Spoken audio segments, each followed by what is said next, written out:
So, killing the beta male inside of you and redeeming the hero within you. What exactly does that mean? And why am I using the cringe words like beta in my titles? Well, what this is really about is unlocking the symbology and the psychology and the inner symbolism of accessing the redeeming hero archetype within you. Now, what that means is to become the alpha that you are.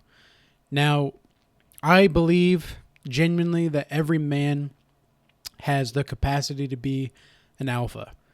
And the reason that is because every man has this fire burning inside of him, this desire to destroy, build, conquer, create, love, all of these things.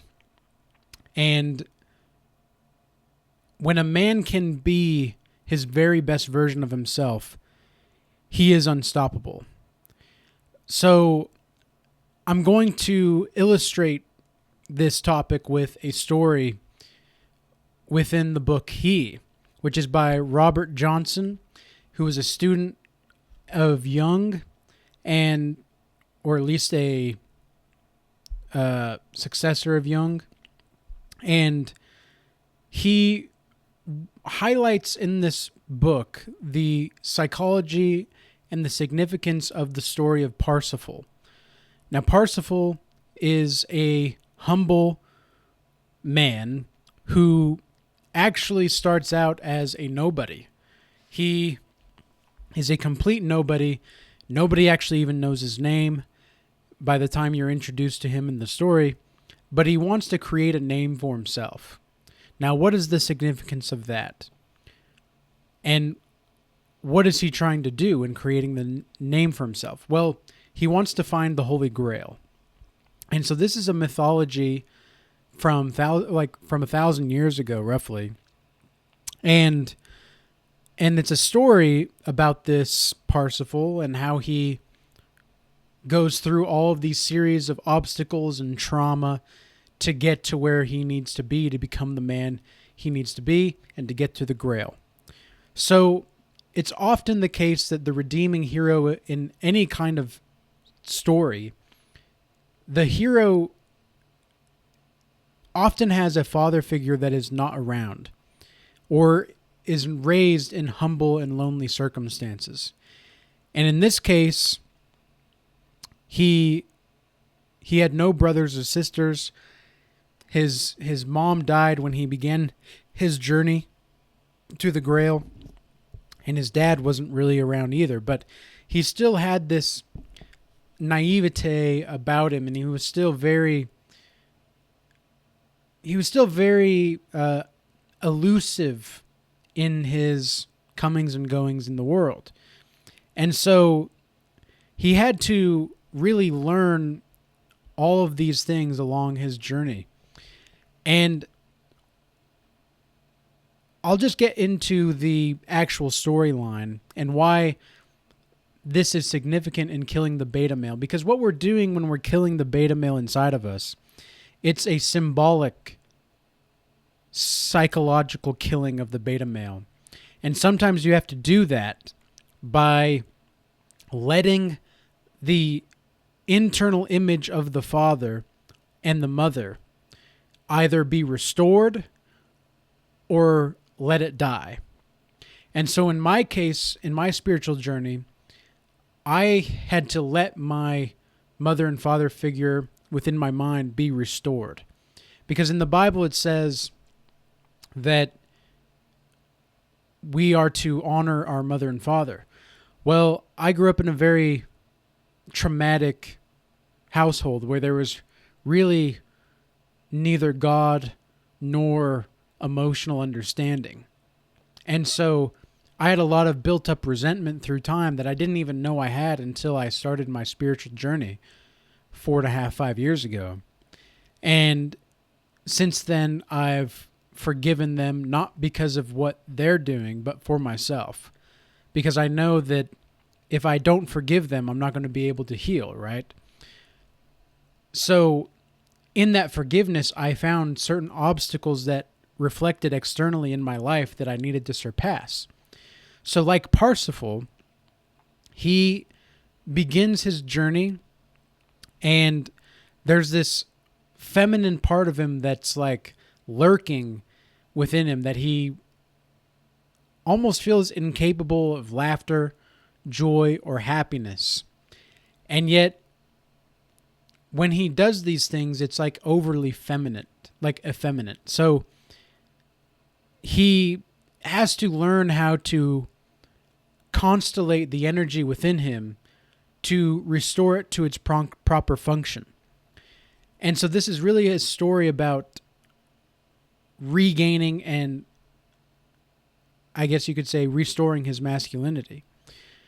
But one of the things that happens to Parsifal is that he is encountered with his own interior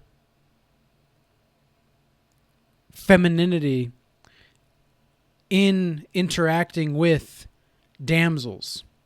But he actually learns that he tries to treat the individual woman that he's with as a motherly figure because his mother's gone. And yet he also wants to seduce in a way. But the catch is, which is very important to the story of the Grail in general, but the catch is that if he tries to seduce, or if he lets himself be seduced, he will not attain the Holy Grail. Now, why is that significant? Why is that important? It's because if you are lusting by trying to seduce, or if you are giving in to lust by being seduced, one of two things are happening. Either number one, you're not really disciplined and in control of yourself, or number two, you're not really being who you are. So being who you are is going to be, at the end of the day, what's most attractive. And so I thought that was very interesting about the myth, was that he is not to be seduced nor seduce, and that's a knight's vow as well. And so he also realizes that there's a profound law of the universe that he gains in acknowledging this, that a man knows not his strength until it is needed. And so you really have to do what Carl Jung calls the relocating of the personality. And so, as Goethe says in Faust, in the ending lines of Faust, he says that the eternal feminine is what draws us onward. And so the Grail is also the image of the internal feminine woman. But it's also the image of, and the symbolic image of the inner self and the inner masculinity. And so the Grail serves in a multitude of ways. But through all of these different kinds of obstacles that Parsifal has to go through, you know, he's fighting dragons, he's fighting other knights for damsels, he's fight for the right to have the damsel, he's going to dangerous places and fighting monsters. He learns that he has to adapt to his surroundings in life or he dies. And so finally, when he gets to the Grail castle, which it's very dangerous to enter into the castle anyway, any young person that's entered into the castle, because mostly the young people are the only ones that do enter the castle, they are unhorsed, per se, by the transition between the ordinary world and the symbolic world. Because within the Grail castle, it is a highly symbolic world. it's imaginary, and yet it is full of grandeur, and it is full of true, genuine beauty. And he is brought a sword by the Fisher King. Now, the Fisher King is the king of this castle. And the king straps it to Parsifal's waist. And the sword is to be used for the rest of Parsifal's life. And this reminds me of what Christ says in the Bible. He says, I come not to bring peace, but a sword. So I thought that was very symbolic as well, because this is a story that is highly rooted in Christianity as well. But that's another part of attaining your masculinity, is having the sword. And as Jordan Peterson says, have the sword but keep it sheathed. And that's in part what it means to be a man. And so there are 6 basic relationships that the man has to bear in the feminine world. It's his human mother, it's his mother complex, it's his mother archetype, it's his fair maiden, it's his wife, and then finally it's Sophia. So these are the maturation levels of the inner anima, you could say, in a man. And likewise, you could just flip it around and call that the maturation levels for a woman and her animus. For those that are not aware, the anima is a psychological term that is the totality of feminine experiences within the man's psyche. The animus is the totality of masculine experiences within a woman's psyche. So Sophia is the goddess of wisdom. It is the feminine half of God. You can think of it as Shiva and Shakti in Hinduism. It's the pinnacle of divine femininity or masculinity, you could say. And so Parsifal has to continue fighting these other knights, and he ends up actually going to Arthur's court at one point, and he finds out that you can sell almost anything to a man and call it the Grail, but only those that have experienced the Grail will know what the Grail is actually like, because there are no shortcuts to the Holy Grail. And so Parsifal has to go through everything to a T. He has to go and be in a complete sense of beauty, connectedness, and understanding of his circumstances in truth in each obstacle that he faces in order to proceed. And so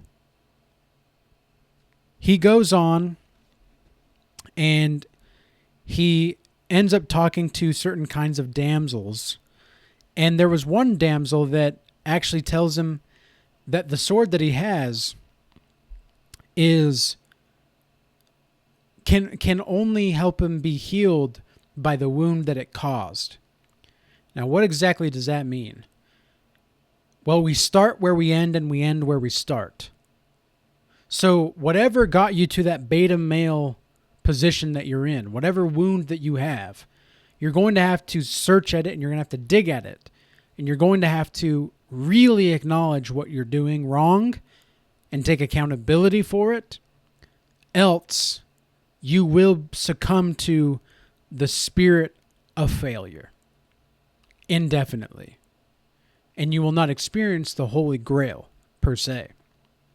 Now, for example, I was very similar to Parsifal.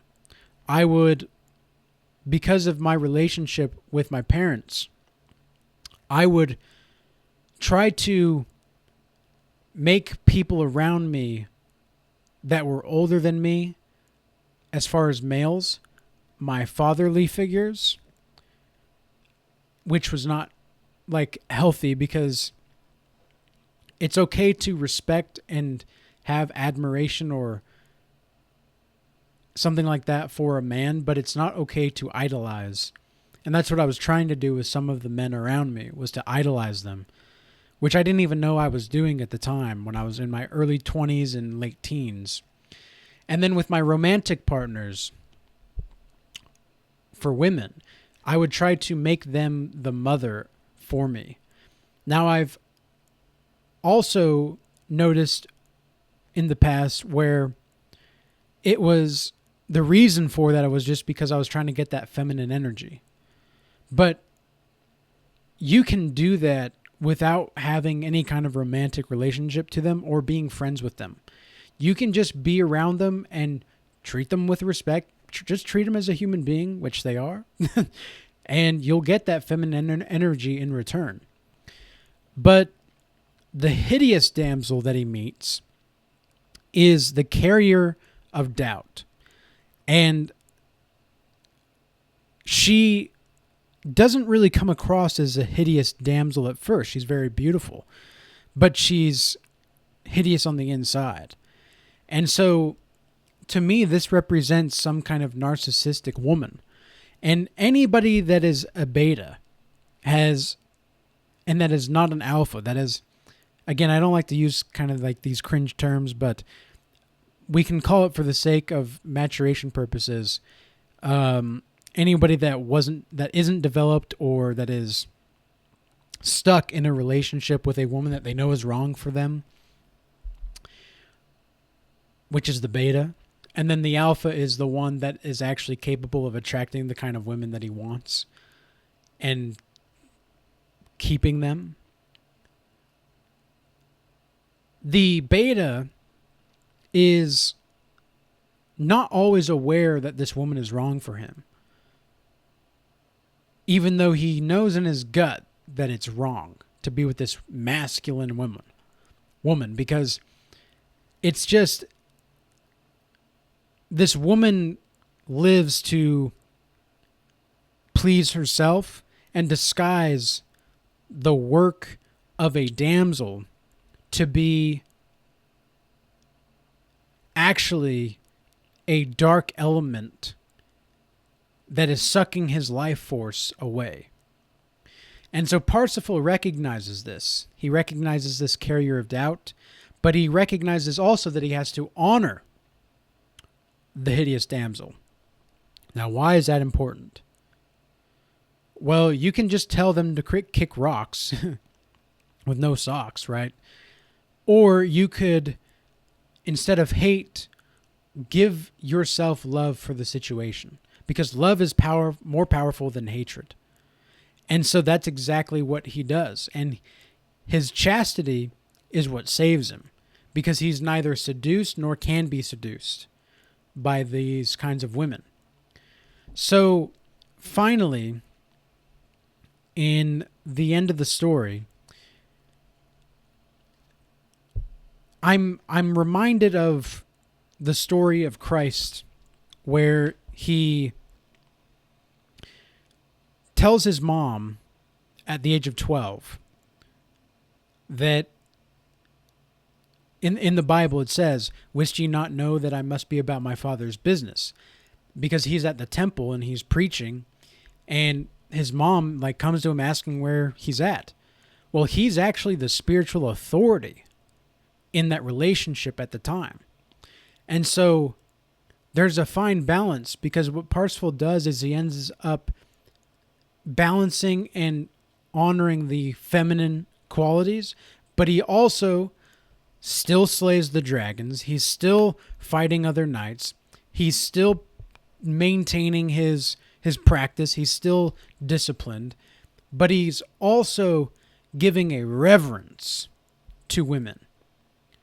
And so that's exactly what I had to learn how to do for a long time, because there was once a time in my life where I genuinely believed that there was not a good woman on earth when I was in my late teens and early 20s. I was just like, wow, there's just no good women at all. I don't see any feminine women anywhere.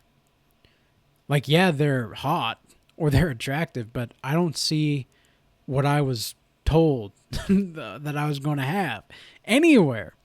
And to a large extent, that's true to this day. But I have met feminine, beautiful, like truly beautiful women. And when you meet them, it's just like, wow, like an actually beautiful woman. Fantastic. Like, good for you.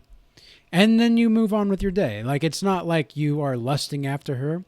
Again, you have to learn how to neither be seduced nor seduced, because if you're doing either of those things, you're falling into lust of some kind. And lust is one of the most powerful sins that we men struggle with. So learning how to control your lust is going to, and this is how you do that. You get on semen retention, you get on nofap. You start taking your life more seriously and take your purpose more seriously than you take women. And you become the alpha by being an alpha, which is very confusing for anybody that is not understanding that. I know I was confused when I was still in that beta mode. I was like, well, what exactly does that mean? Like, you become the alpha by being the alpha? Like, if I heard that, I would just not understand what that meant. So let me elaborate a little bit. Remember when Mufasa died in The Lion King and Simba confronted Scar? And instead of staying, Scar told him to run, right? So Simba ran, and he went to the land of Hakuna Matata. He chilled out with Pumbaa and Simone, I think their names are, and they hung out in paradise, which I would see as the symbolic representation of New Age in spirituality. Like, just peace and love and happiness. But meanwhile, the kingdom's going just being destroyed by the tyrant king, which is Scar, and everybody's dying. Everybody is fleeing because there's no food, there's no water. So, yeah, Simba's in Hakuna Matata land, but his kingdom, where he's coming from, where his home is, it's completely shattered. So what does he have to do? He's confronted with a choice by the essence of femininity that appears to him, which is Nala. So Nala was his friend when they were young, and she ends up finding him to look for help, and because he's the rightful king. He's the rightful king. But Simba doesn't really heed the call until she leaves. And he realizes, oh, this is my kingdom. I do have to do something about this. I do have to do something. And so then he has to go fight the tyrannical father, so to speak, the symbolic image. And so you have to kill that symbolic image of the tyrant father in your mind, or the sadist father in your mind, or the masochistic father. You have to kill that image or let it die. That's part of also the beta male destruction within you, is you might have to let yourself, what you perceive to be yourself anyway, the parts of you die. And so Simba goes back and he fights Scar. And what happens? He retakes his rightful place because he knows what he has to do, and he is a part of something bigger than himself. And so Parsifal as well in the book, he ends up getting the Holy Grail, and he lives his life in eternal, supernatural love, peace, and union with God. So with that being said, I hope this message was useful and insightful. Until next time, peace be with you.